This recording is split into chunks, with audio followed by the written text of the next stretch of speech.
Good evening. I'm Stacey Amos for News Channel 8, and these are the top stories that we have for you tonight. Senator Terrence Positive Nelson blasts the Department of Justice. Elena Christian soars to new heights in our nation's capital. And a former Calypsonian chooses church over song. Those stories and more are up next for you on News Channel 8.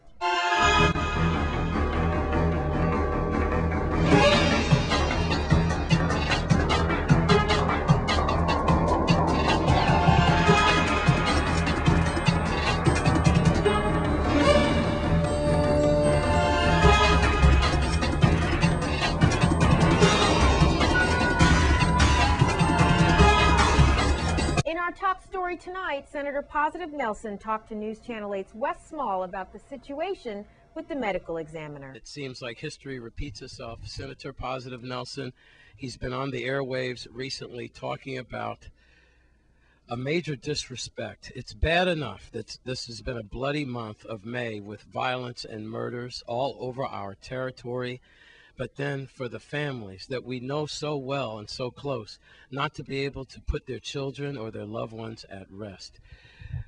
Again, the medical examiner off island, and no one to take up the slack. Again, a matter of dollars to replace him. Senator Positive Nelson, you're not happy about this, and you're almost on a media blitz to get your feelings out. You think this is a blatant disrespect? Yes, Wes. First of all, thank you for this opportunity. This is not the first time that a family who has already suffered a loss has called my office to try to get some type of assistance, whether in getting an autopsy, getting a death certificate. And in this situation, we have a family of the recent murder of one of the young men, former summer camper of mine as well, Mr. Kamal Simmons.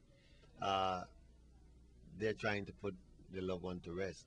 And unfortunately, this cannot take place until an autopsy is done. Anyone who dies outside of the hospital must have an autopsy done. And in particular, in a situation where this is a murder case, Department of Justice needs to conduct an autopsy prior to the family being able to bury their loved one. The individual who conducts the autopsy, the medical examiner, is on vacation. He will not be back until sometime maybe June 4th or June 5th. And then sometime thereafter, then he will come over from St. Thomas to St. Croix. As we know, he does not live on St. Croix. That's Mr. Landrum? Yes. And unfortunately, now the family has had to postpone the funeral already and will have to do so again because they don't know when the funeral home will be able to get the body in order to dress it for the funeral. This is a blatant disrespect. Matters of such should be dealt with expeditiously. We can't control what happens out there on the street, but definitely when things like this occurs, we should not prolong an individual family's pain or suffering by them having to face such situation as someone out on vacation. This is a government operation. No one person should be ever able to hold up the show. And I was told also by the Department of Justice that on occasion they contract with individuals from Puerto Rico in order to conduct autopsies, but they don't have the monies to even do that, and they're not certain if they have an individual who is licensed in the territory at this time. And I'm just crying out on behalf of the family. The mother is already dealing with another situation with her daughter, and I don't think any family should have to endure this type of additional pain and suffering due to the government's deficiencies or inefficiencies. I want this dealt with in an expeditious manner. Attorney General, those of you responsible, please see to it that families are able to put their loved ones to rest. We should have contingency plans for when individuals go on vacation, or if they quit or something happened to that individual. What will everyone else do? Wait until we find a new employee? Have your fellow senators and you, can y'all do anything to expedite these? I mean, because let's face it, these things are going to keep on going, and they're escalating. And I mean, we need justice. When you say do something about the crime, no, I'm saying to try to get the monies paid to the medical examiner. Is there something that you could hold a special session for to make sure that we have at least enough medical examiners in our territory? this is an operational issue. The executive branch controls the operation of government, and they have spent money, and you hear me talk about this often. When we continue to spend money to hire suits and to hire administrative personnel, and do not want to spend to hire the personnel necessary to conduct the work, whether it be a medical examiner or a carpenter in public works, it's a matter of how we distribute our resources. So, there was no application to the Senate or request to the Senate for monies from justice. We know that there are, in fact, shortfalls in this government, some created by this current administration, but it's a matter of distributing your resources where it's most needed. Under the 8 with Senator Positive Nelson, I'm Wes Small for News Channel 8. We'll keep you posted as that story unfolds. In other news, the Elena Christian Junior High School brought home an award they earned recently in our nation's capital. Well, Stacy, this is a win-win situation for Elena Christian Junior High School and also the complex. Here with Steve Bullock. He wears many hats, but he is involved, we all know that, in the Meteorological Club, and he also is head of the Rocket and Science Department, Rocketry Club, and they have the captain that's going to be speaking. You've seen them before. We're very proud of them. We have some pictures that we're going to be seeing from my email all about the trip they took to Virginia. And congratulations, you're going to be honored tomorrow in the Senate, legislature, and then next week, the big one at Government House by the governor himself of the Virgin Islands. Absolutely. All right, well, congratulations. Yes, and Wes, it was a really successful trip to Washington and Virginia. Here we have our future scientists. They did so well that they were commended by by senators, by congressmen, by staffers. We had an opportunity to be honored at Capitol Hill. Imagine that, a small school from St. Croix going to Washington and getting kudos, commendations from our top government officials. All in the Smithsonian Institute. Yeah, they went there. They were so, enthused and so, shocked to see the amount of aircrafts and rockets and engines, you name it. You could see it at the Smithsonian. What's the name of the ship here? This Virgin Island flag. This rocket is called Caribbean Star. Caribbean Star. And tell us the altitude and the payload and, layman's terms. So, Well, yeah. this wasn't my rocket. This was Stephanie's rocket for the other team. But when we went up there, we did our best. We were very focused, and we just had fun. And it was an amazing experience for all of us. Stephanie, you've been at this at an early age. And what do you have to say? Now you go to the complex. What do you have here? Tell us about your plaque, please. Well, this is a plaque we won when we went to Virginia. We won the Spirit of TARC award because when we were up there, we were just cheering on the VI. We were like, VI massive! Yeah! And so and they only give out one of these. Yeah, so, well... Out of how many? They gave, now they had 5 awards, and we got this one award here. But out of how many? Out of 100 teams, we won this award. See what I'm saying? Give yourselves a round of applause. Yeah. And the complex,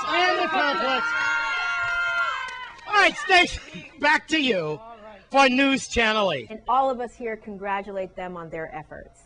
Fire safety is important this time of year, especially in these hot summer months ahead. Let's take a look. Good day. I am Fire Marshal Gregory Williams with the Virgin Islands Fire Service. Along with the Arson Prevention Unit, we will be sharing some tips with you so that you and your family can stay safe throughout the year and during fire emergencies. Good day, my name is Inspector Frontal.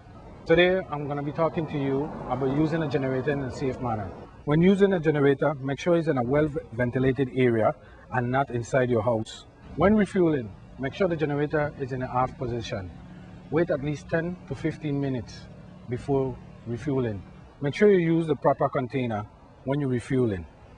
Make sure you use the appropriate extension cord and type.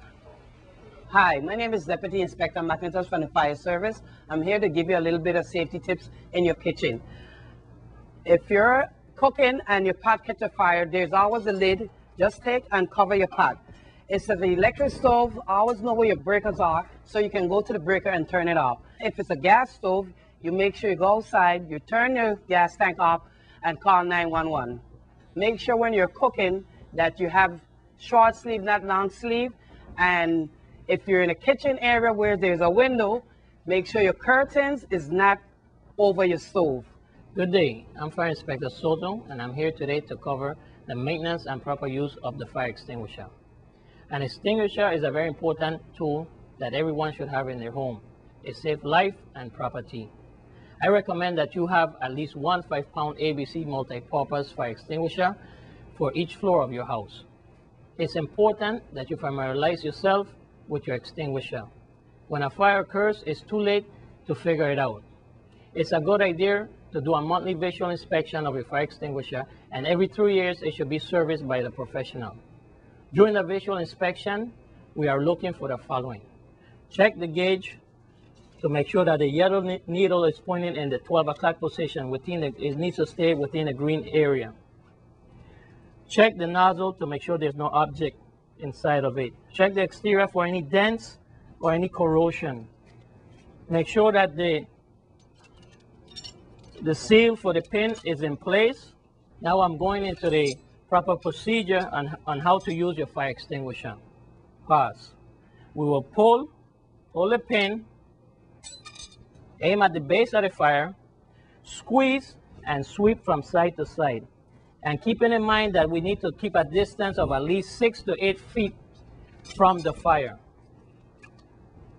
If for some reason you're unable to extinguish the fire with your 5-pound fire extinguisher, you will just leave the area and call 911. Another thing to remember is that we should at least have this extinguisher was visible and near an exit of your home. Thank you. Good day, my name is Davidson Charlemagne, Virgin Islands Fire Service. I'm here to explain to you how to utilize or place your smoke detector in the home. You can have a smoke detector in your home in the hallway areas. You can place it there, you can place it in your bedrooms, in your living area, but try not to put it in the kitchen. If you do, make sure you have it away, 10 feet away from any cooking equipment. Now, when you have a smoke detector, you have to try your best to make sure it works on an annual basis. You can also check it once a month by pressing the button. Once you hear that peep, that means it's in good service. Now again, if the battery is running low, you gotta make sure, always look out to hear that song. Throughout the day, you might hear it going, having that song again, peep, peep. That means your battery needs to change. Again, when you put in the battery for the first time, that's your anniversary date. That time, you know the next year from that, you should change your battery. Again, this is the Virgin Islands Fire Service bringing to you safety tips on how to place your smoke detector in the home. Now, our greatest concerns in the Virgin Islands today is hurricane shutters. Hurricane shutters are used during the storm. Hurricane shutters are also good for high winds and flying debris. After the dangers of the storm has passed, remove the hurricane shutters at least one window or door from the exits to allow at least 2 exits from your home after that storm. Make sure you and your family practice the plan and knows the exits and the way out of your home. Always remember, make sure you have 2 ways to get out of your home in case of emergency. One of the other things that we want to cover is home safety. Within our homes, there are many products in our homes that can be a hazard if not stored or used properly. What we need to do is make sure all of our propane tanks are strapped to the wall and on a firm concrete base. Also, we want to make sure that our breakers and our panel boxes are all labeled. In the case of we have an electrical problem or in fire, we can go to the breaker and turn the power off. With many of the electrical devices that we have, we want to make sure that if we have to use an extension cord, we're not running them on the furniture or on the rugs. If we have surge protectors in our homes, they need to be mounted to the wall. Also, with some of the stuff in our homes, we need to be familiar with what they are and what they can do. Some of the stuff can be flammable or combustible. We need to make sure that we're not using them around open flames. If we have candles, make sure they're not around curtains. On behalf of the Virgin Islands Fire Service and the Arson Prevention Unit, we want to thank you for spending some time with us. Let's all be fire safe. And remember, in an emergency, Call 911. We'd like to thank Earl Morris for providing us with that footage. Coming up, a Calypsonian from Dominica is on his way to becoming a priest, and St. Lucia is on their way to becoming the first Caribbean headquarters for a media conglomerate. That's up next in your Caribbean Report. This is News Channel 8. This is News Channel 8. Now here's your Caribbean Report.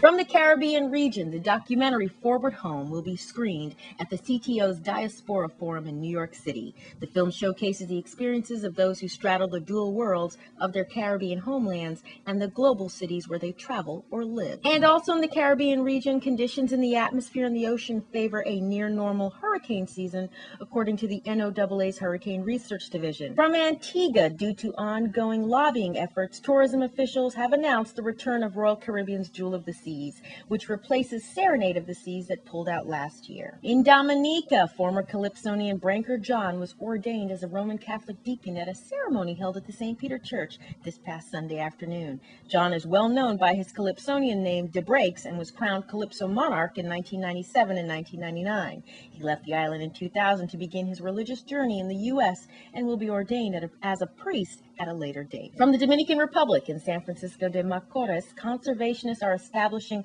a sanctuary that they say will be like no other in the Dominican Republic, and it will help protect a songbird called Bicknell's thrush.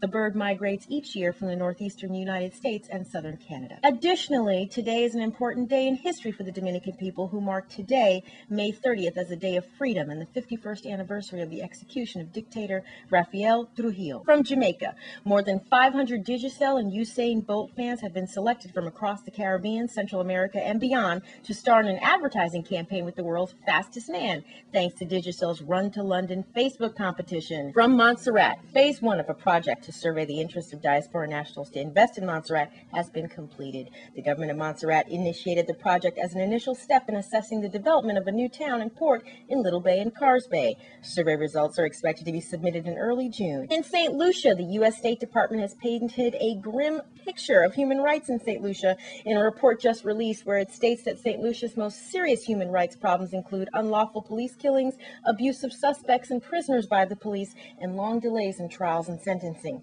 But on a positive front, Frederick Morton, founder, chairman, and CEO of Tempo Networks, the Pan-Caribbean media and entertainment company, has just announced that it plans to build its very first Caribbean-based headquarters in St. Lucia. From St. Kitts and Nevis has reported a decline in HIV and AIDS deaths, with the government being praised for its efforts to have patients receive antiretroviral drugs, as well as offering better educational programs to help with the decline in those deaths.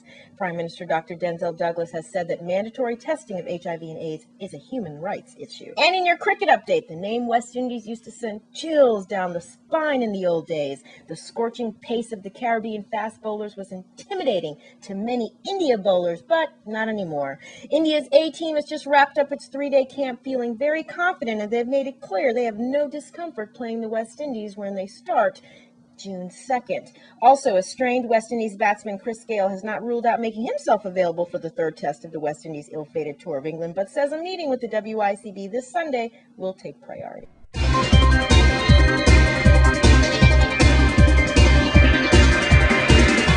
Please be sure to check our Facebook page for all full details and updates on stories in our Caribbean Report. Well, the I'm Every Woman First Prize is getting bigger and bigger every year. Let's take a look. This is the Traveling Star Committee. We're here today to present Halima Rubak, the Queen of the House of last year's Queen Show, with her prize of her house. This is our President, Lola Christian, Beatrice Hoyer, Amakim Josiah, and Laverne, our fourth runner-up of our past Queen Show, Laverne. Unfortunately, Halima Rubak could not be here today, but from the family of the Traveling Star Committee, we'd like to present Halima Rubak with her house. And Halima, your house is waiting for you. Hi, I'm Lola. I'm the president of the Traveling Style Committee CEO president. This was a long wait for 1 year for Halima. Halima, baby, your house is here waiting for you. It's ready to be put up. As you could see, how beautiful it is.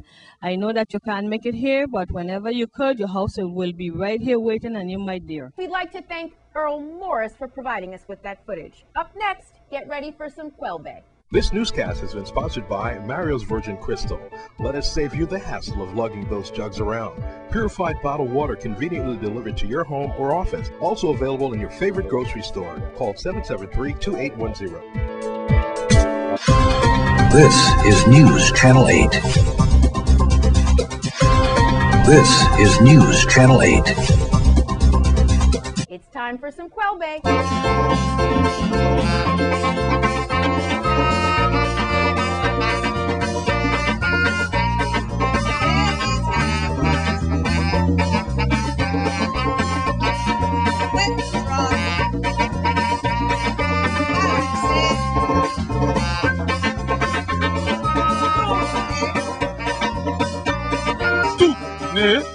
Let's right back, gentlemen. Gentlemen from the head. Gentlemen from the head, salute your partners. Cross over and form a line.